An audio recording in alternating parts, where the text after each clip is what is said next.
ఒక్కసారి ఆలోచించండి. ఒకప్పుడు ప్రపంచాన్ని శాసించిన కంపెనీలు, వేల కోట్ల రూపాయల సామ్రాజ్యాలు, లక్షల మందికి ఉద్యోగాలిచ్చిన సంస్థలు ఈరోజు ఎక్కడున్నాయి?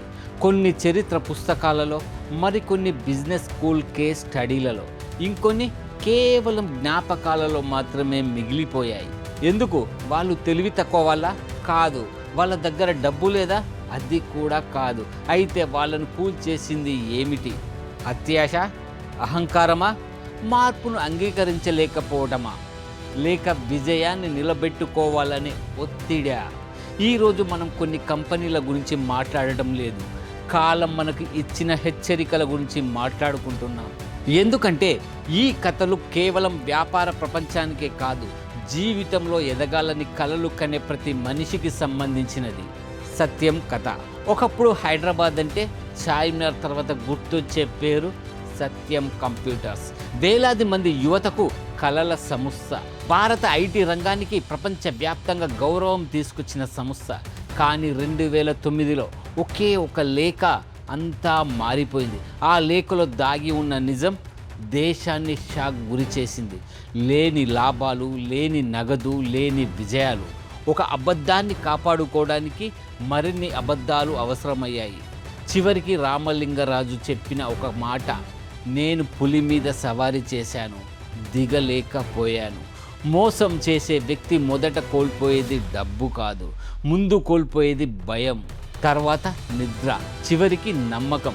డబ్బు కోల్పోయిన వాళ్ళు మళ్ళీ సంపాదించుకోగలరు, కానీ నమ్మకం కోల్పోయిన వాడు తిరిగి నిలబడడం చాలా కష్టం. కొడాక్ కథ. మన చిన్ననాటి ఫోటోలో వెనుక ఉన్న పేరు కొడాక్. పుట్టినరోజులు, పెళ్ళిళ్ళు, కుటుంబ జ్ఞాపకాలు అన్నీ కొడాక్ ఫిల్మ్లోనే బంధించబడేవి. కానీ ఆశ్చర్యకరమైన విషయం ఏమిటంటే డిజిటల్ కెమెరాను కనిపెట్టింది కూడా కొడాక్ సంస్థే. అవును, ప్రపంచాన్ని మార్చే టెక్నాలజీ వారి చేతుల్లోనే పుట్టింది. కానీ అదే టెక్నాలజీ చూసి వాళ్ళు భయపడ్డారు. ఎందుకంటే డిజిటల్ వస్తే ఫిల్మ్ వ్యాపారం దెబ్బతింటుందని అనుకున్నారు. ప్రపంచం ముందుకు పరిగెత్తింది, కొడాక్ మాత్రం వెనక్కి చూసింది. ఫలితం ఈరోజు కొడాక్ ఒక జ్ఞాపకం మాత్రమే. మార్పుని ఎవరూ అడ్డుకోలేరు, మార్పులో భాగం కావాలి.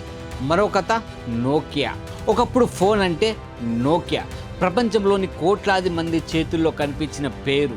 బ్యాటరీ రోజుల తరబడి ఉండేది, ఫోన్ పడిపోయినా పగిలేది కాదు.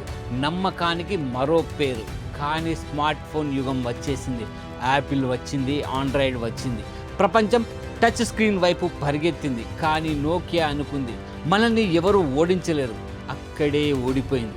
ఎందుకంటే గత విజయాలు భవిష్యత్తును కాపాడవు, ప్రతిరోజు మళ్ళీ నిరూపించుకోవాలి. యాహూ కథ. ఒకప్పుడు ఇంటర్నెట్ అంటే గూగుల్ కాదు, యాహూ.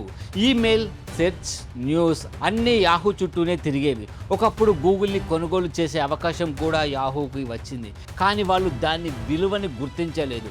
ఈరోజు గూగుల్ ప్రపంచాన్ని నడిపిస్తుంది, యాహూ మాత్రం చరిత్రలో ఒక అధ్యాయం.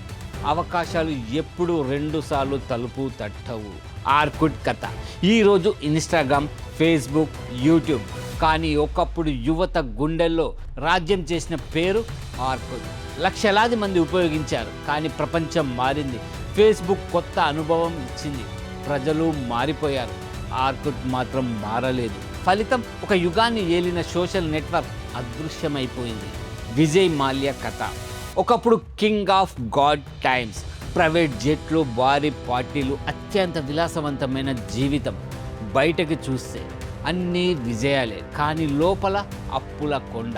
ఇక్కడ మనం గుర్తుంచుకోవాల్సిన విషయం, ధనవంతుడిలా కనిపించడం వేరు, నిజంగా ధనవంతుడిగా ఉండడం వేరు.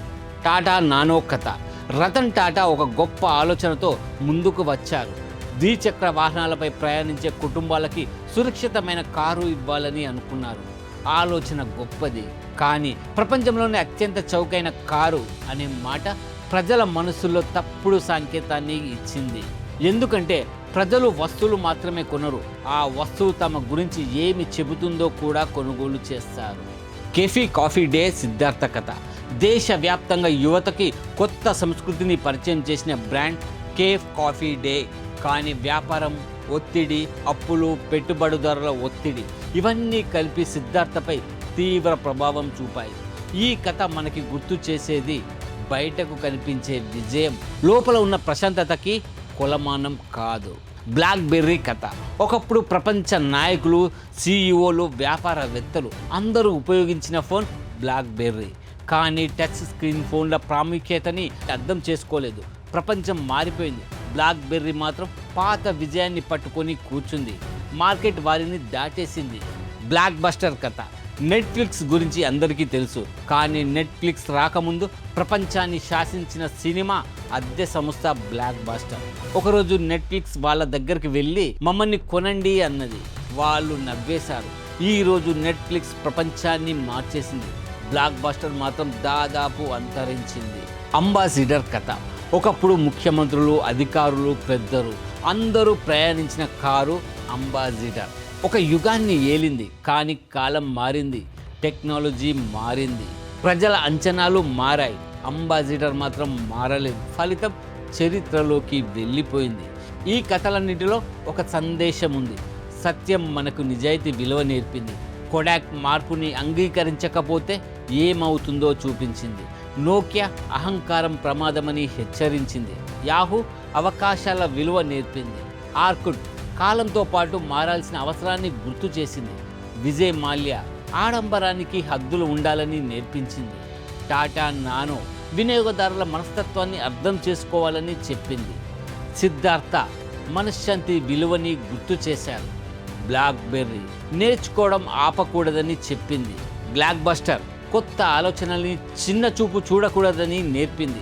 అంబాసిడర్ మార్పుని నిరాకరిస్తే కాలం ఎలా పక్కకు నెట్టిందో చూపించింది. చివరిగా చరిత్రలో కూలిపోయిన కంపెనీలు చాలా ఉన్నాయి. కానీ వాటి వైఫల్యాల నుంచి నేర్చుకున్న పాఠాలు ఇప్పటికీ జీవిస్తున్నాయి. ఎందుకంటే కంపెనీలు చనిపోవచ్చు, బ్రాండ్లు మాయమవచ్చు, సామ్రాజ్యాలు కూలిపోవచ్చు, కానీ వాటి కథల్లో దాగి ఉన్న సత్యాలు ఎప్పటికీ చనిపోవు. అందుకే ఈ కథలు వ్యాపార ప్రపంచం గురించి కాదు, మన జీవితాల గురించి, మన నిర్ణయాల గురించి, మన అహంకారం గురించి, మన భయాల గురించి, ముఖ్యంగా విజయాన్ని సాధించడం కంటే దాన్ని నిలబెట్టుకోవడం ఎంత కష్టమో గుర్తు చేసే జీవిత పాఠాల గురించి.